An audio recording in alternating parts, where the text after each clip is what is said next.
Hello. Happy Sunday. So, I hope all is well as can be in these crazy times that we're living in. So, it's just a quick update. So, I had my car towed yesterday after AAA could not get Sylvia started, could not jump her, nothing. The very last piece of a signal that I had from my car was the blinking red, the car is locked light that was on the dash where all of the symbols and signs and stuff go. That was the last piece of life that I saw in Sylvia before that died. Now that part could have disappeared because I had my doors open, which all of this stuff drains the battery essentially. I had my doors open to try to air out because baby Sylvia stank. Okay, that swamp water, she stank so bad. Um, ugh. So today I had booked an appointment to get a rental. I got up early this morning because yesterday I was shopping around and I'm like, these prices are ridiculous. And it's like the more you shop around, the higher the prices kept going. So I had got frustrated because it was just getting overpriced, out of my range, out of my budget. So I just kind of closed the computer last night, closed my laptop last night out of frustration. I said, you know what, I'll just get up first thing in the morning and hopefully track down better pricing. So I got up first thing this morning, and where did I look? I think Google gave me Priceline first. Going through Priceline, the con about that was there was that non-refundable business. I don't like non-refundable. So I was kind of timid about accepting that. I did go through Turo, but then I had found a better price on Priceline, but then I saw the non-refundable. So then I said, well, let me just look, just keep on looking. And then Enterprise, which I had a couple of points with them from a while back, but it was still like, and I started just requesting a rental for 7 days. So Enterprise, their cheapest price was like easily $400 for the economy compact car. Like, I don't care about fancy nothing. Give me what's efficient and cost efficient and let me get out of here. I just need to get from home to work to home, and to run my little errands around my city. That's it. And so Enterprise was out.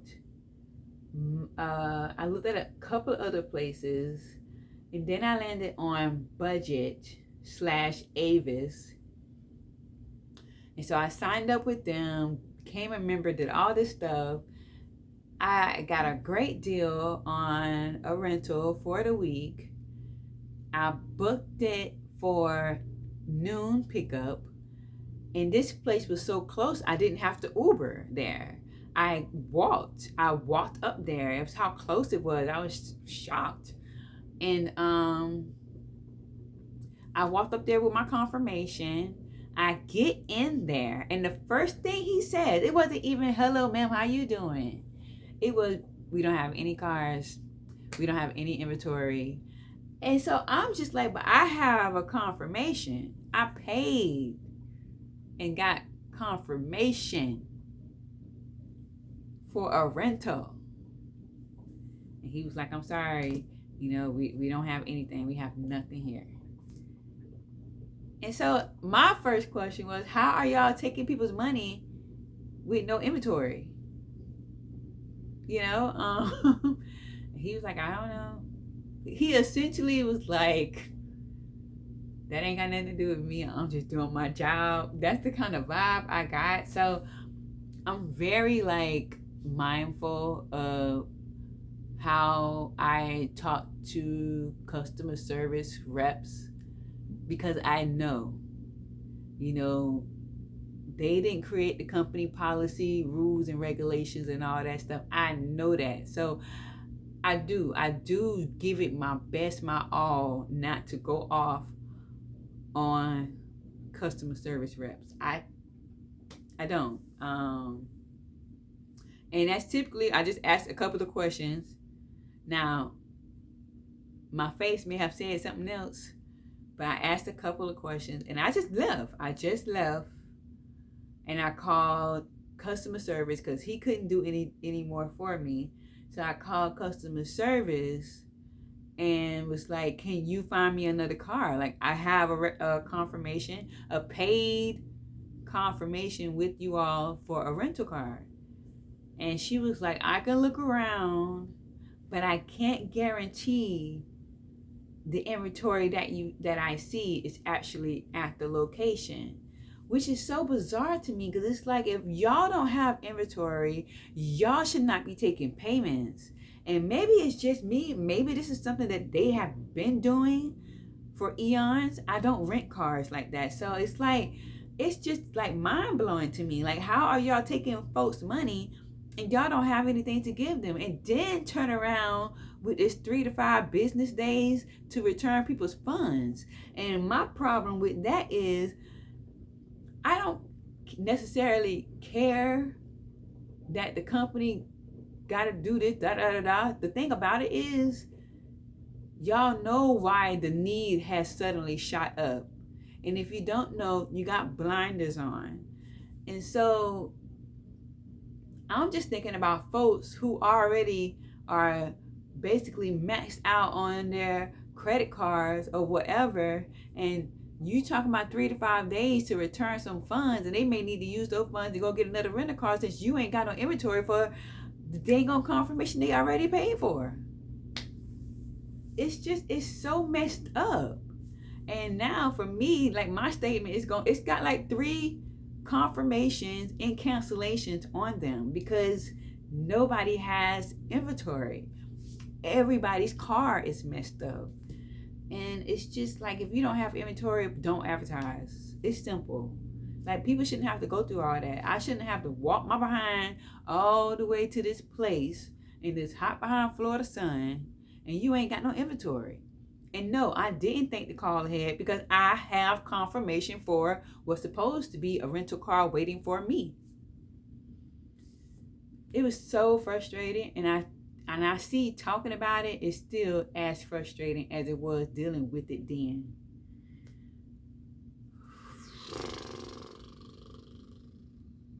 So I came back home. I said, well, let me just go back to the airport and see if there is something there. Because the guy was like, well, at the airport now, they typically need you to have a flight in order to rent a car.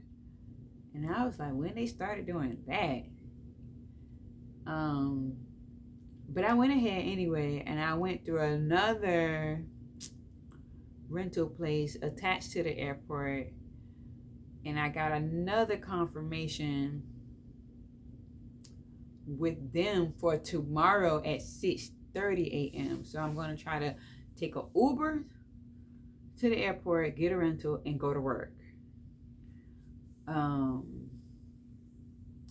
I already have someone covering for me just in case I'm a little late. But yeah, it's so crazy. And I finally, with our power came back on, got around to looking at some footage, and this storm has just destroyed so much. And like, they all are. And people are right. These storms, the weather is just getting so much worse year after year. And it's like,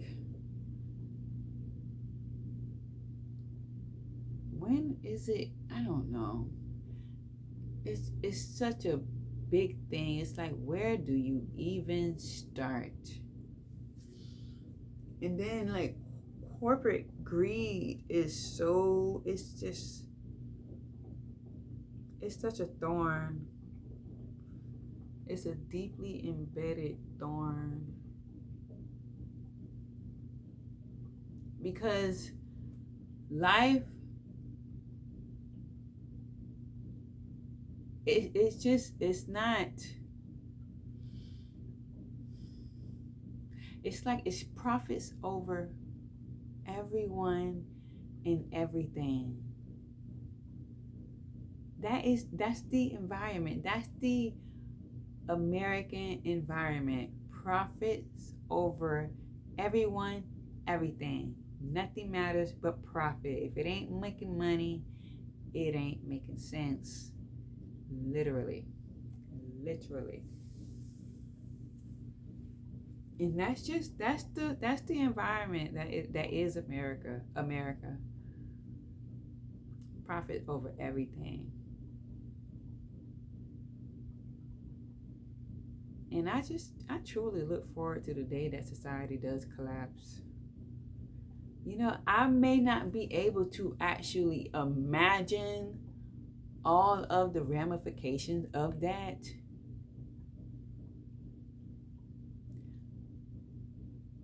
But it has to lead to a better way of life than what we are currently living in. It has to be.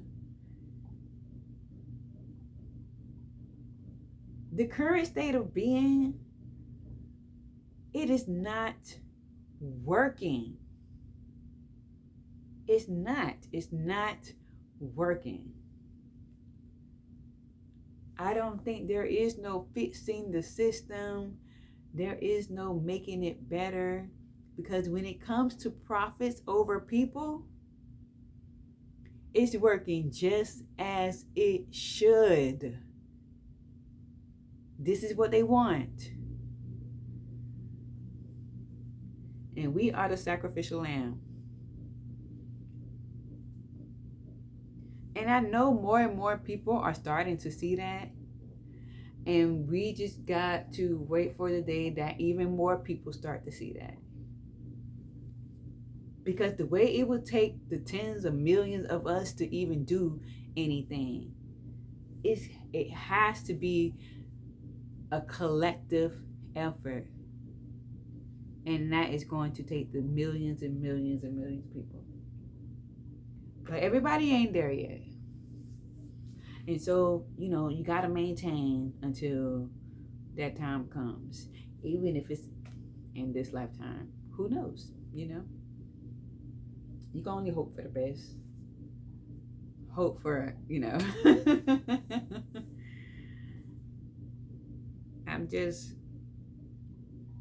I'm not amazed. I'm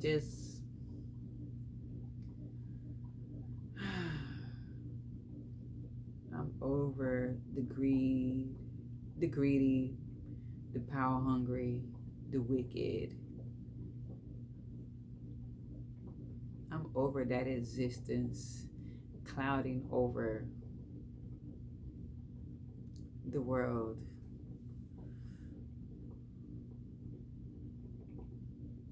It's exhausting.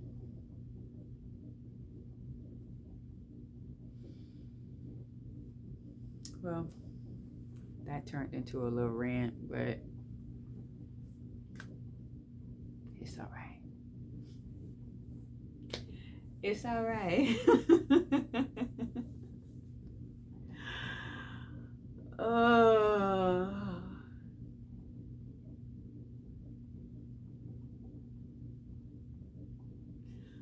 Ooh.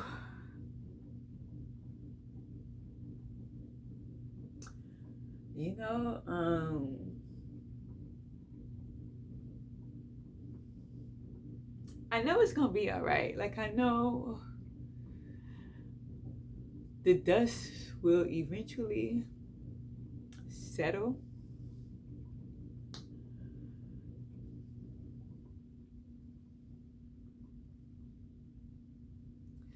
But like moments like this, it just seems like the suffering just keeps piling up for people.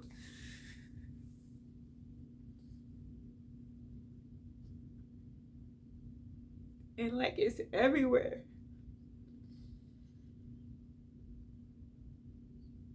It's everywhere. And so like, and that's what I know, like I'm not alone in feeling the things that I feel. And it's not like it's the weight of the world on my shoulders or anything like that. It's just that you see this stuff and it's just like,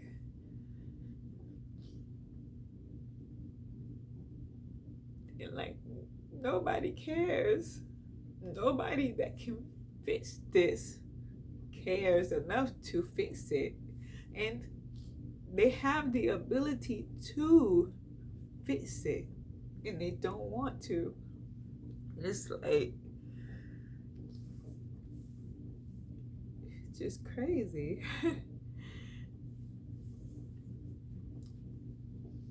It really is. It's crazy. It blows my mind.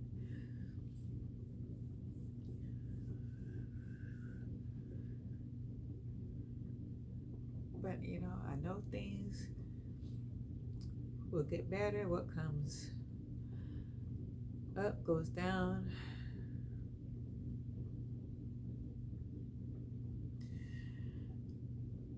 And you know, cloudy days will bring about sunshine again. And I know that, and I believe that, and I trust that. Whew.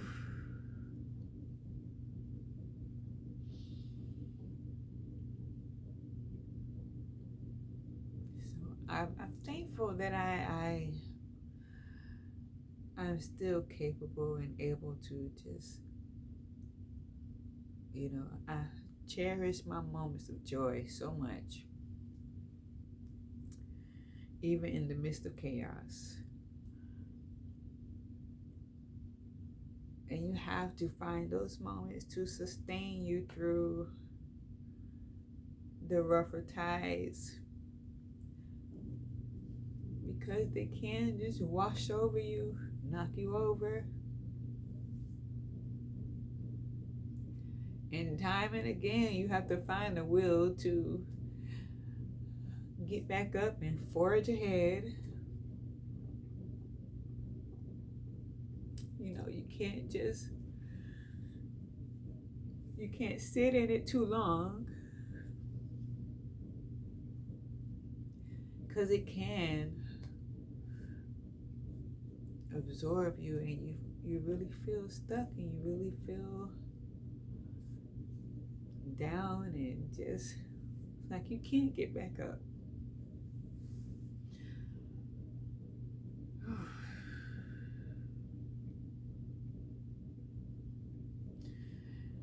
I gotta go play some of my lift me back up music.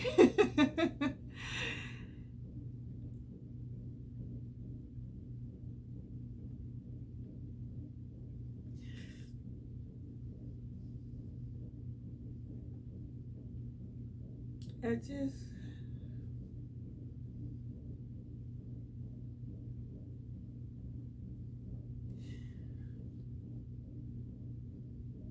it just sucks. All of it just sucks.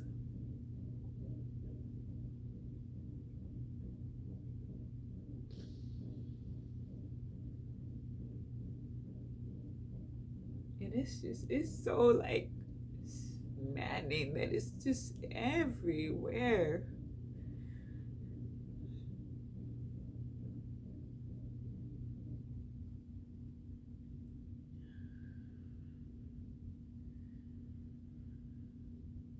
Whew. I just gotta take a breath. And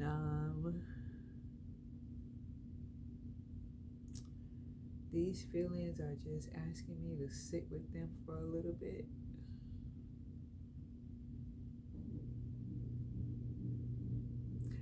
And so I will. will. And sit in the sun at the same time.